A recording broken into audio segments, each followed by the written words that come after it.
everybody. That's right. Let's do this, America. That's right. I'm back. That's right. You can't get rid of me. I am, of course, your good friend, Dr. Mike Savella. You can find me at drmikesavella.com. Today is Wednesday, January 27th. It is 9 p.m. Eastern Time.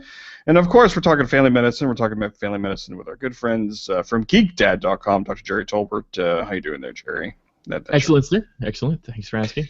And our good friend, Dr. Kim Yu. How you doing there, Kim? What's doing great. Hi there, everyone. Yeah. So our main topic, we have some topics tonight, but our main topic is the upcoming AAFP Leadership Conference, the National Conference of Special Constituencies, or Constituency Leaders. See, I did it wrong. See, don't do that.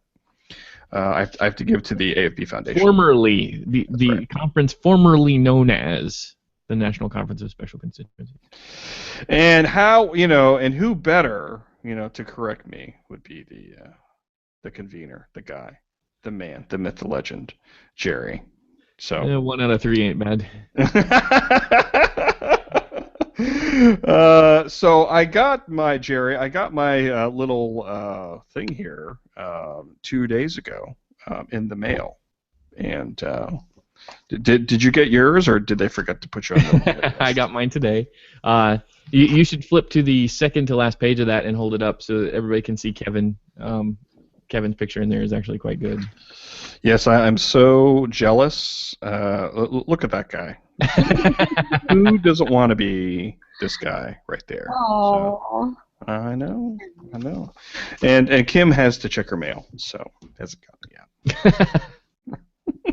Yeah, I have to get it from my mailbox. And just tonight, like 2 hours ago, the Ohio Academy of Family Physicians, we had our conference call. We have all of our delegates. We have a full delegation for the 26th year in a row. Maybe Excellent. not, but it sounds good. No, that's awesome. That's one less thing that I have to worry about now. Yeah, we've got a full delegation as well from Michigan. You'll all appreciate this. For the last few years, I've gone as the new physician from Kentucky, but because I'm convener this year, I can't be the new physician from Kentucky, so we have a full delegation except for new physician. Oh. I did a horrible job of recruiting my own replacement. So what we're going to try to do, as we try to do every year, is we're going to try to have regularly scheduled shows like this. Even if it's just me and Gerry just talking. Talking about the meeting. But it's more important because Gerry is like the guy this year, so people are going to watch it because he's the man. So what I'm hoping to do is to obviously talk about the meeting and give some updates and things. And so Gerry, I will turn things over to you for a little bit, and just kind of talk about the meeting. And I don't know if you have any exciting updates or things that you'd like to kind of mention, and then I know Kim and I will chime in after that.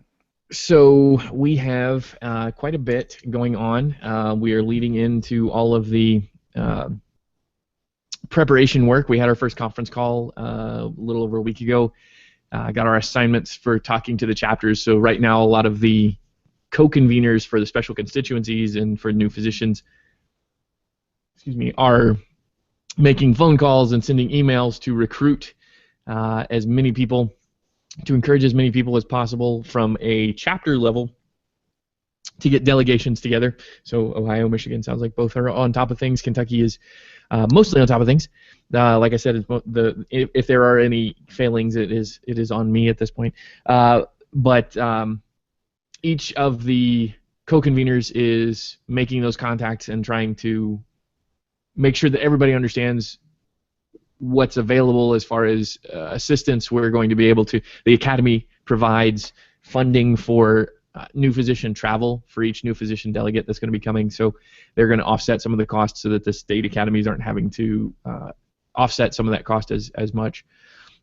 There's also a lot of discussion right now about what's going to be going on with speakers, and a lot of the nuts and bolts planning of what's going on behind the scenes is really picking up. So Callie and myself and a few others have really been conversing a lot via email about the things that are coming up.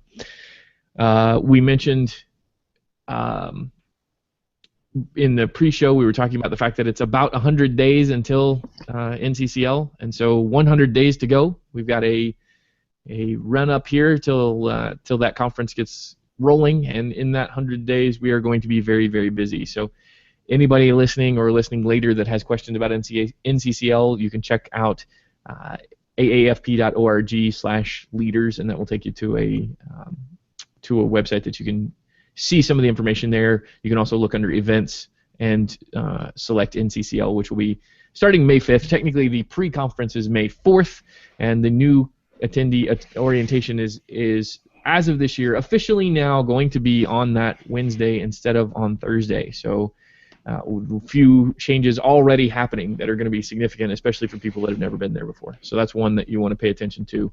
The information in the flyer that Mike so graciously displayed for everyone there, that information in that flyer is going to give you all the scheduling information and then a rundown of basic details. If you haven't gotten one of those flyers, or if you have questions, like I said, check out the website or drop me a line on Twitter or Facebook. Probably the most important thing at this point is that early registration. Yes, sorry. $50 when you register by March 29. 29 March, yep. Or if you're in Gerry's world, as we all are, 29 March. So yeah, aafp.org/leader. Yeah, not plural. Sorry, that was my fault. So Kim, so do you have advice for people in general, and for Gerry specifically as a convener, since you've kind of done that job before? Oh, right. Well, some of the things that I found really helpful is convening, whereas just making sure that you know where you're supposed to be, and having that timetable really helps. I think Gerry's going to do a phenomenal job. I mean, we don't have to worry about that. And one thing to make sure you have is the list of newbies. I think it's really handy to really go over and try and make sure that those people really connect with other people. So we know that the conference usually has at least 50%, if not more, attendees are sometimes new, and it can be challenging. That's exactly what we want, and so I know that Gerry's going to do a phenomenal job making sure they get plugged in, and everybody that goes there is so excited to really bring that energy back and really inspire other leaders to really go forward and go back to their chapters to help us do this FM revolution. It's an exciting time. It really is.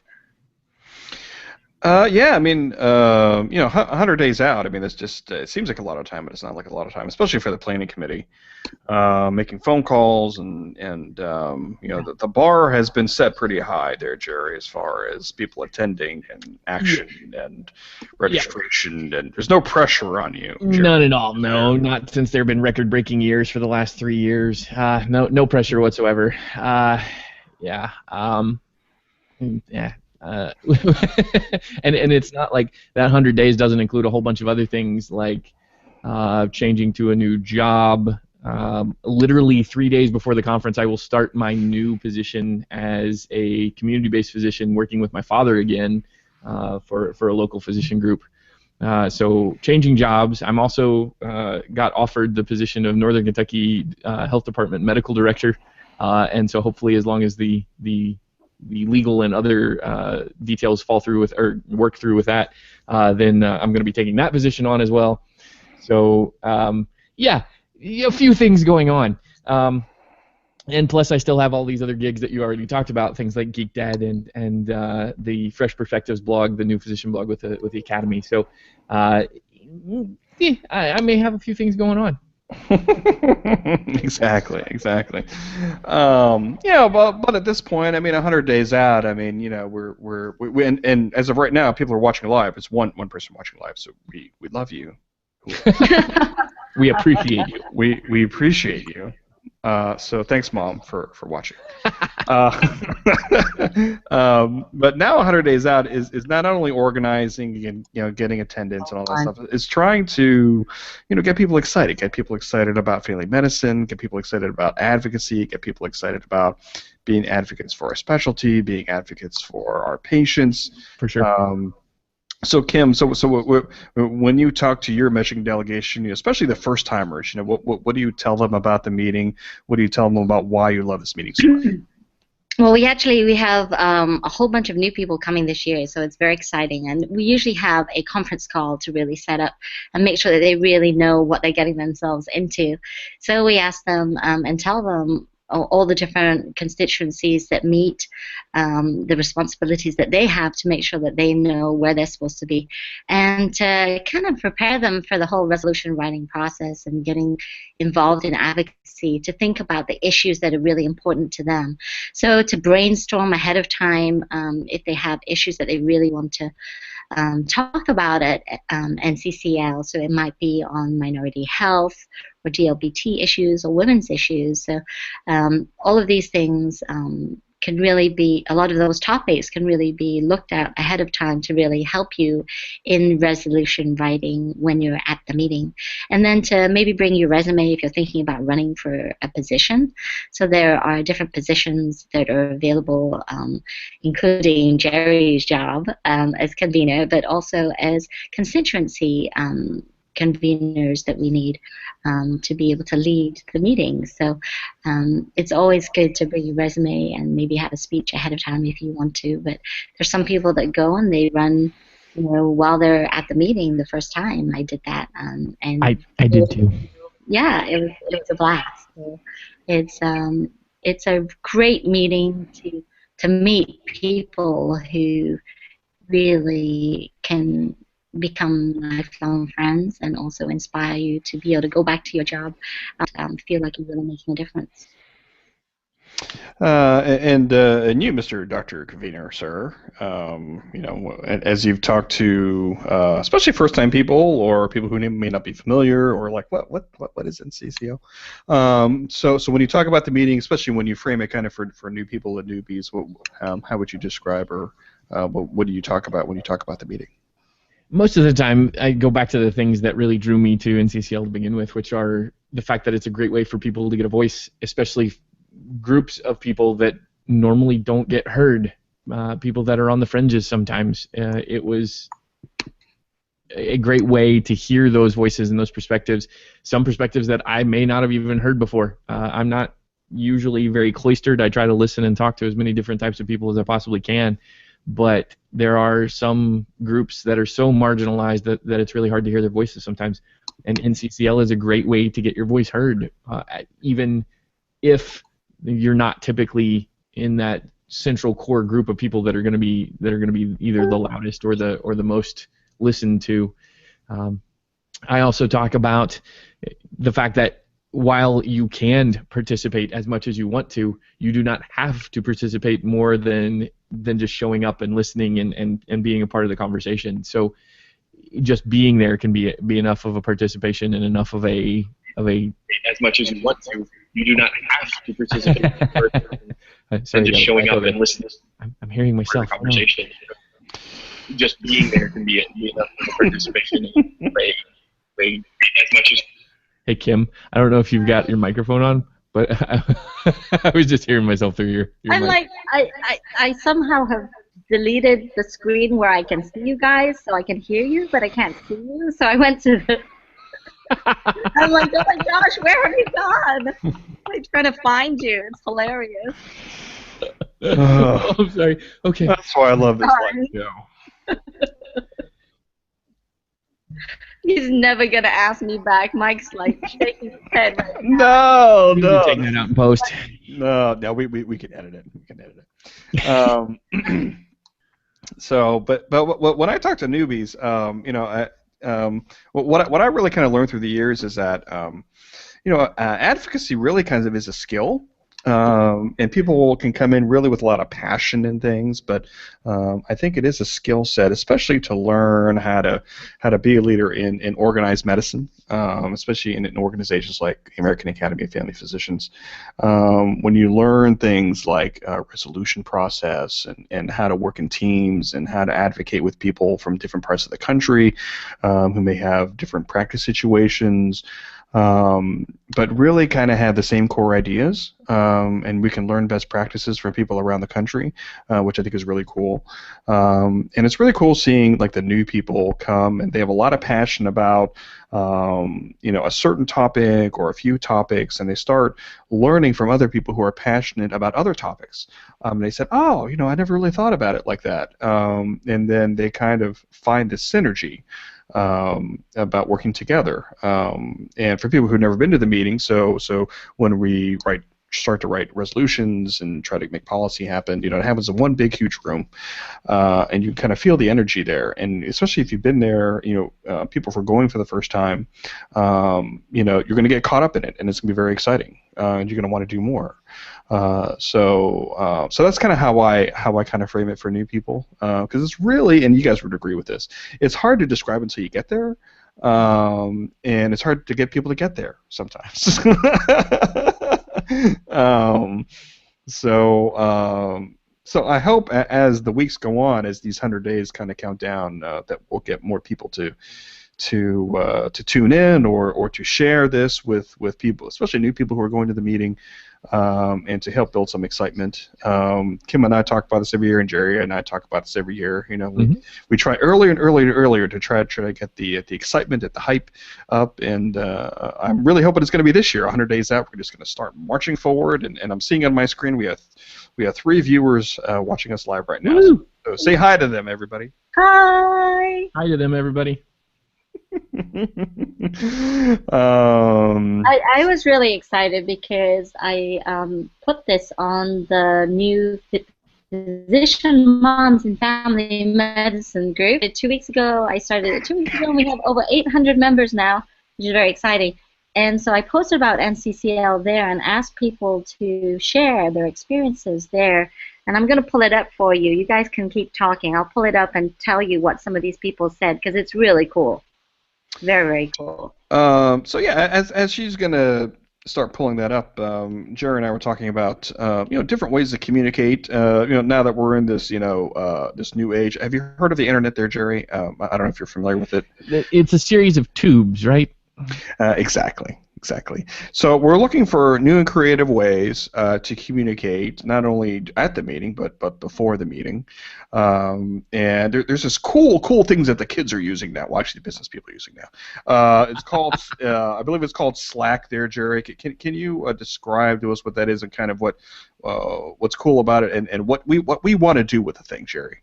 Sure. So Slack is a communication tool that is sort of like an instant messaging platform on steroids. It's a way for small groups of people to communicate, share files, to share text messaging. It is cross-platform. It can be used in browsers. It can be used on phone apps or apps on your desktop computer. It is a great way for communities of people to communicate in asynchronous communication as well as real time, and there are logs of all of the communication that are kept, so that if you think of something or have an idea, you can always flag it or pin it to they call it pinning. If those of you that are into Pinterest may understand that concept. If you've never heard of Pinterest or don't care what Pinterest is, it's just a way to make sure that a specific topic gets locked to a page, so that anytime you want to, you can come back and actually see it.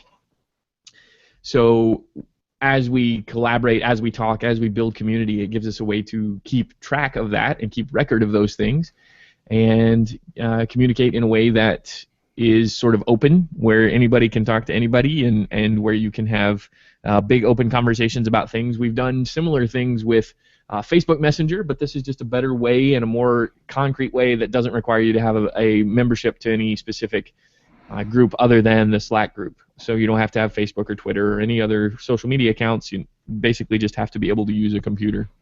And I believe you have some screenshots there, don't you? Where you have the live, I can, yeah, live. I can switch over to a live view of the. Let me switch over to the AAFP Slack here. We use Slack for GeekDad for a lot of our communication, and it's a great way for us since we're spread across the country to be able to communicate effectively and plan for article writing and talk about topics that may be interesting for people to see. So on my screen right now, that's our Slack group for AAFPNCCL. I've gone in and done some creation of some areas that we can all talk, whether that's sharing hotel info, or if you wanted to talk about constituency caucuses specifically, or if you wanted to talk about reference committees or things that are coming up, we can create individual rooms for each reference committee. And then when we're finished with those, we can actually archive those, so keep them on file, but they're not active rooms anymore. And we can go back to those areas, say 2 months down the road, 3 months down the road, and pull information out of there if we want to. As part of this, you can share files. You can share different. If you wanted to share a link to something that you found interesting, whether that's an article out of a journal or something else, you can type the link in there, and it will also show a preview of that link, so anybody that wants to can see it. Videos from YouTube or even things like this podcast. So it is a very versatile way to communicate and to share information. Let's see. And it has emojis. Oh, Nice. So I can make a smiley face, and actually, it has something called custom emojis, which is really funny. That it takes people sometimes a while to figure that out, but you can create, if you have an image file, you can actually create your own emojis and make them whatever you want them to be. So before we go on, I will give the disclaimer. So that is not an AFP product. AFP does not necessarily condone or agree with what we were talking about here. This is just like we're fans. And technically, the AFP doesn't even know that we're doing it until now that we just announced that we're doing it. Exactly. So don't call AFP and ask about it. Yes, don't ask them about Slack. They will not know what you were talking about. They will think you're the same thing that Kim asked me the first time that I mentioned it, which was, is that Flack or FLAK? What are we talking about? So because they're going to think you're talking about Gerry and I, or slackers. Slackers, yes. Which is the people who use Slack are slackers. That's right, but we're like definition 4 under slacker, so we're not that. So it's just something that we're going to try to pilot and get people on. So people that know me, I'll probably try to send you an invite. And people who don't know me or know Gerry on Twitter, maybe you try to tweet us, or we're going to try to find some kind of way for you to join it and have fun with us on Slack. Both before and during the meeting. Yeah, if you want to send me a direct message through Twitter at Dr. Tolbert, if you're interested in joining the Slack group, that's something I can make happen. Cool. So Kim, your microphone cut out a little bit when you were mentioning the name of your Facebook group. Can you tell us what the name of your Facebook group is and some comments that you're receiving? Yeah, the group is called Physician Moms in Family Medicine. And so if you're a mom and you're a physician in family medicine, you are welcome to join us at that group. And some of the comments that we had about NCCL, I posted our Star Wars picture there and said, come join us. And Rachel Franklin, Dr. Franklin said, I can't say enough goodness about this conference. The chance to learn from and be inspired by fellow family docs. The chance to affect real change in national policy, the chance to make lasting friendships. It's all amazing. I've resisted aging out for years so I can see my peeps. And Dr. Tanner said, honestly, this is the best conference you will ever go to. I have made lifelong amazing friends and learned how to be a better advocate for my patients, profession, community, and even myself. We will grow in ways you cannot imagine. And there were many, many, many other comments there that are just phenomenal. Dr. Viviana Martinez Bianchi said, I can't say enough. This is the most eye-opening conference, not for CME, but for advocacy and leadership. This is where I've grown up as a family medicine leader and change agent, and she sure is changing the world. So it really is exciting to have some of the feedback from people who've attended NCCL in the past and even some new people that Aubrey Tell says hi. She trained with you, Gerry, and she says that you're often posting stuff that makes NCCL look fun. So it's kind of neat to see that we can tell others about NCCL in other ways. Cool. All right. And how many? Did you create the group, Kim? And how many members do you have as of this second? Yeah, I created the group about 2 weeks ago, which is really fun. And it all started because I'm part of a bigger group called the Physician Moms Group. How could I forget? And that is over 50,000 members, which is an amazing. I'm pulling it all up right now, so that's why I'm not multitasking as well. That's a lot of people. No, that's that's cool. No, Gerry, I think you were going to react to that. That person that Kim mentioned that you know, or that she knows you, or. Oh yeah, no, I was just going to say that Aubrey and I trained together. Yeah, she's a good friend. I try to keep up with her. She's got 3 little kids, and she's an awesome mom and an awesome doctor. So that's really cool that she's a part of that. I'm not surprised. She's. Yeah, we have 877 members as of this moment. Wow. That's pretty cool for 2 weeks. 877 in 2 weeks? Yeah. We need to get her to do our PR. So it's exciting, and we had quite a few different, posts on there, and we just want it to be a place where family docs who are moms can really hang out and talk about stuff. They've talked about what their favorite CME conferences are, what their favorite EMR is. So far, Epic is winning big time, and Allscripts is not winning. So it's been fun. It's been really fun. Well, cool. So we're gonna come back and talk about this frequently, depending on our schedules. The upcoming NCCL. But before we close up this section, anything else at this point, 100 days out, about the upcoming meeting? Anybody?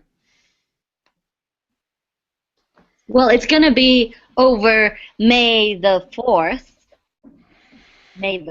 So I wore this T-shirt. Here, see? Can you see it?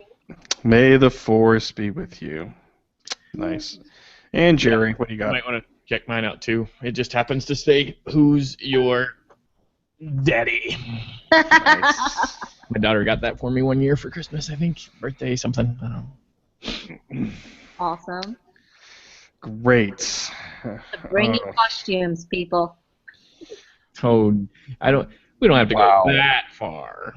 That would be so fun. Come on. Man, and there may be some kind of poorly planned flash mob that happens during that. That's true, and there is still a video that is being worked on. Did I say that out loud?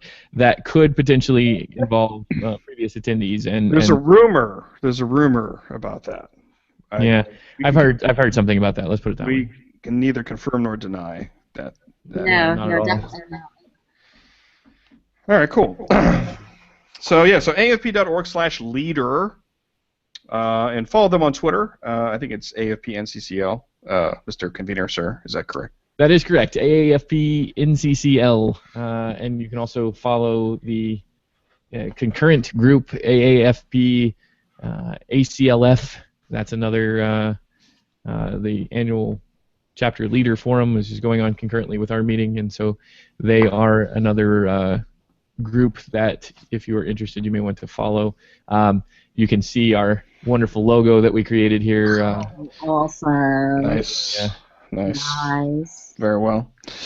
And tweet about it. Hashtag AAFPNCCL. Hashtag AAFPACLF. They also have companion Facebook groups, or Facebook pages, fan pages, whatever they call them now. So get all connected in there, and talk about the meeting. So.